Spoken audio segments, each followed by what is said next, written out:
आप सभी को जय मसीह की। आज हम बात करने वाले हैं कि क्या मसीह लोग मांस, मछली, अंडा या अन्य जीव जंतु को खा सकते हैं या नहीं खा सकते हैं, और अगर खा सकते हैं तो क्या अन्य जातियों के अनुसार जो जीव हत्या का पाप लगता है तो क्या ऐसा पाप लगेगा या नहीं लगेगा। इस विषय पर हम बात करने वाले हैं। तो आइए निश्चय हम परमेश्वर के वचन में आगे बढ़ते हैं और ध्यान से हम कुछ बातों को समझते हैं कि प्रेरितों के काम 11 अध्याय के अनुसार कोई भी जीव जंतु या जानवर या कीड़े अशुद्ध नहीं हैं।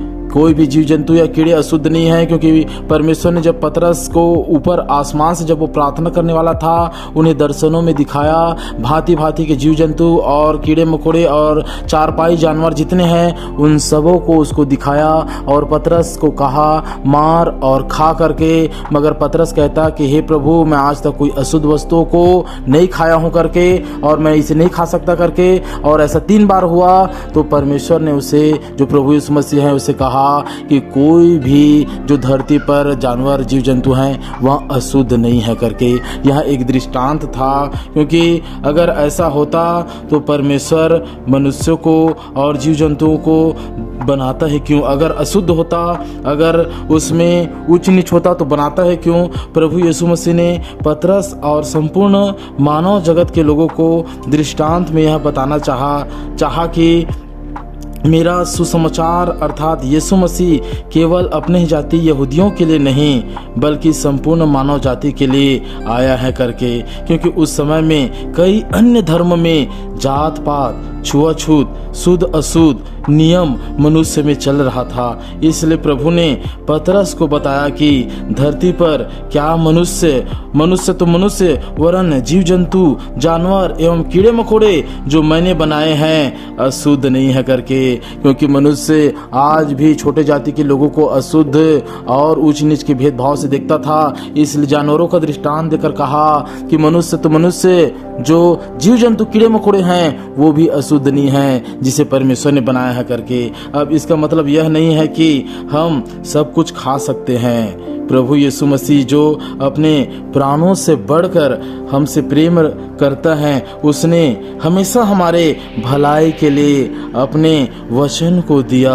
जो एक माँ से बढ़कर हमसे जो प्रेम करता है, जिसने अपने प्राणों को दे दिया, वो हमारी भलाई के लिए कि हम कैसे चले, कैसे खाएं और कैसे जीवन जिए, उसके विषय पर अपने वचनों को देता और समझाया कि क्या क्या खाने से लाभ होगा और क्या क्या ना खाने से फायदा होगा। इस तरह व्यवस्था विवरण 14 अध्याय में प्रभु यहोवा ने वो चीज़ें खाने के लिए बताया जिनसे मनुष्य के शरीर को लाभ मिल सकती हैं। अर्थात जितने विभिन्न प्रकार के जो जानवर हैं, अर्थात जो चीरे खुर वाले होते हैं, जिसके 2 नाखून होते हैं, जो चीरे खुर होते हैं, बीच से फटा हुआ जो नाखून वाले होते हैं, और जो पागुर करते हैं, उन जानवरों को भी मनुष्य खा सकते हैं। जिसमें बैल, बकरी, हिरन, चिकारा, मृग, बनेली बकरी, सांभर, नीलगाय और बनेले भेड़।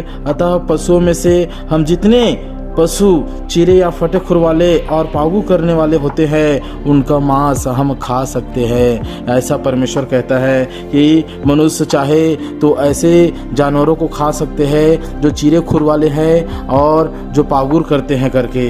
इसलिए अब प्रभु ने इसका मतलब यह नहीं कहा कि हम पूरे तरीक़ा से हम ज़बरदस्ती के साथ उसे खाना ही है करके, ऐसा नियम नहीं दिया है। यह हमारे मनों और विवेकों पर छोड़ दिया है कि हम उस परमेश्वर के वचनों को जो बताया है हम चाहे खा सकते हैं चाहे हम ना खाएं। ये हमारे वातावरण और हमारे माहौल के अनुसार निर्भर करता है कि अगर आपको अगर अच्छा लगता है तो आप खा सकते हैं, और अगर नहीं लग रहा है तो आप उसको खा नहीं सकते हैं। क्योंकि ऐसा करने से ना तो कोई पाप होगा ना तो कोई और गुनाह होगा।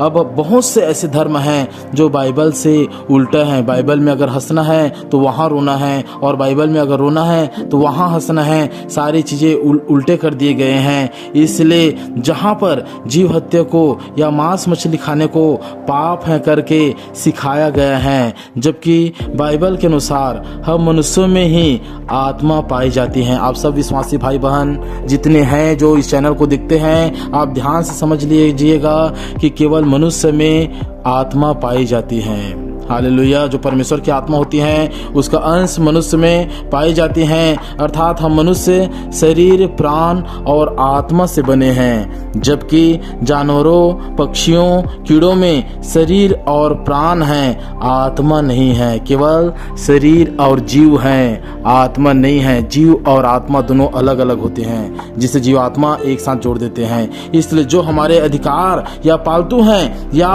खरीदे हुए हैं उसे आप खा सकते हैं, और ऐसे चीज़ों को खा सकते हैं जिसमें लहू मिला हुआ ना हो। अर्थात आप कोशिश करें कि आप कहीं मुसलमान या जहाँ पर मुसलमान लोग हैं जो चिकन को बनाते हैं या जो भी चीज़ों को बनाते हैं, आप अधिकतर कोशिश करें कि वहाँ से लेकर आप खा सकते हैं, क्योंकि ऐसे में कोई पाप नहीं है। हाँ, अगर वह जीव जंतु अगर दूसरे का है जिसे आप बिना उसको मोल दिए, बिना उसका रकम दिए खाओगे या घात करोगे या नुकसान चाहोगे या बेवजह उसको मारोगे, जिससे दूसरे मनुष्य को जो उसने उसको पाला है, पोसा है, नुकसान हो, तो यह अपराध है जो बाइबल बताती हैं। अब बहुत से लोग बोलेंगे कि क्या जानवरों को या पक्षियों को दर्द नहीं होता?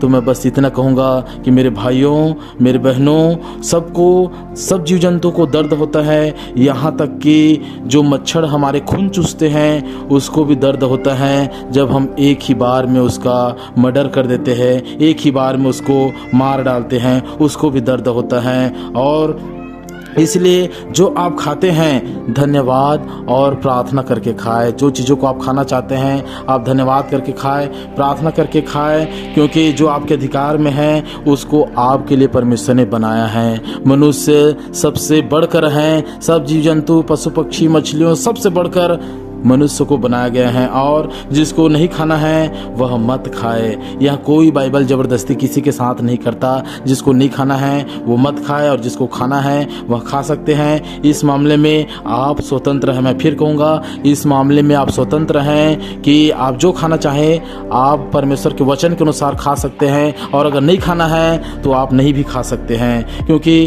आदम को बनाने से पहले परमेश्वर ने उनके खाने पीने के लिए घास फूस, पेड़ पौधे, जीव जंतु बनाया है। लास्ट में मैं बस एक ही विषय पर आप सब विश्वासियों को कहूँगा, एक ही बातों पर जोर दूंगा कि मनुष्यों को स्वर्ग और नरक का दंड दिया जाएगा। स्वर्ग का सुख या नरक का दंड दिया जाएगा।